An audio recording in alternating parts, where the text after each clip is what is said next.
kind of rare shit. Rare shit. Deep cuts. Rare shit. This is actually after, not a poet, but a short story writer by the name of Donald Barthelme. Some of you may recognize him. Others of you, if you really want a trippy experience, try reading his books, 44 stories or 66 stories or whatever many stories that he collects. He doesn't really give them titles. But he's a crazy guy. I like him. This is called Concerning the Color and Light. Does the boy scoff at the staff member telling him to roll up his shirt sleeves, who comes around to tell him how good he looks with his rolled up shirt sleeves, when it is in fact 5 p.m. and his date has obviously not come? Is the boy familiar with his date? Had he met her years before when they were both in middle school? Was it an art class or algebra? What was the name of the school she attended when she came to visit his prestigious middle school for the gifted? Was it immediately apparent to the boy's future date what those gifts were, as the boy struggled and failed to mold a scorpion out of granite-colored clay? If she was, as it seemed, such good friends with one of the boy's nemeses, how did they come to talk to begin with? To exchange contact information? Where did the boy's date go to school in the intervening 3 years between that meeting and the next, when the boy saw her at the punk show in the leather jacket? Did the boy recall his former spite at having been stood up the first time when he saw her again? Did he begrudge her that leather jacket in light of her absence from the mosh pit, her straight teeth, her smile? Did the boy's sweat and bruises embarrass him? Did he recall their impotent flirtations on AOL Instant Messenger? And did these embarrass him? Was he embarrassed by his username, or by the fact that he used Instant Messenger, or by her absence? What led him to ask her to meet again on Valentine's Day? What led her to say yes? As he waits for his date, the boy circumambulates up and down the stairs between the levels of the teen center. Is this to check for his date, or because he's anxious and prone to pacing? Does the staff member who comments on his shirt sleeves notice, as the faded cream couch where the boy is seated, playing with his hands, there is a waifish girl in a bomber jacket with blonde hair and blue eyes and too much eyeliner?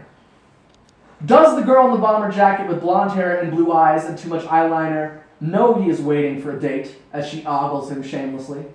Is it with lust that she stares at him droop-lidded? Or is she merely intoxicated? The boy believes she is 19 years old, but this makes no sense. The teen center is only for high schoolers. Her acne is barely concealed by a layer of foundation that is applied just a bit too thickly. She has seen him before today, before the couch. Had she seen him before the pacing, before the rolled-up shirt sleeves for nobody in particular? In the adjoining park, a good 15-minute walk away, there is a wooden picnic table at the end of a baseball field under an oak tree. Underneath it, they smoke pot out of a blown glass pipe with a red and brown swirls. Are they visible to any outsiders at the edge of the open field? Is the pot, the pipe, belonging to the boy or the girl? If the boy's, did he bring it for his date? Despite the zero-tolerance policy of the teen center, despite his date's post-orthodontic smile and lack of bruises? If the girl's, did she bring it for the boy despite having never met him before?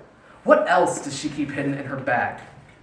When they kiss and the boy's fried neurons dance out gyrating splashes of static, does he imagine the girl he is with or the date that hasn't come?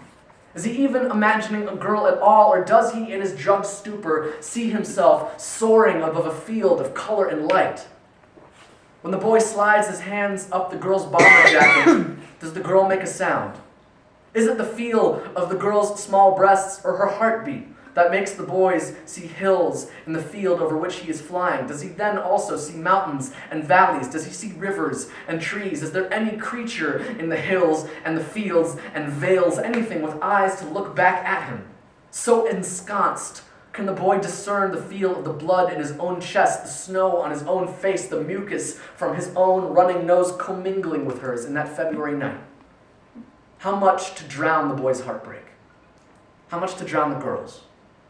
Does each know or care to know the other's true age, middle name, first failure in the eyes of their parents? Does each care to know their own? They walk back hand in hand, cuddle on the self-same couch where they met 2 hours before. Does the boy feel shame to be seen at the teen center stoned as they are? Does the staff member not notice, or does he believe it merely to be the dopey ecstasy of young love?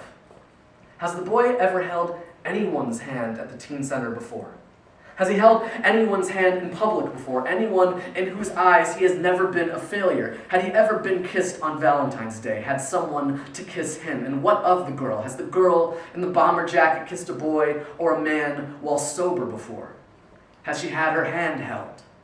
Does she choose, or is she chosen? If each one holds the other's naked wanting with closed eyes and doesn't ask why or when until the girl's father comes to take her home, is it, in fact, shameful?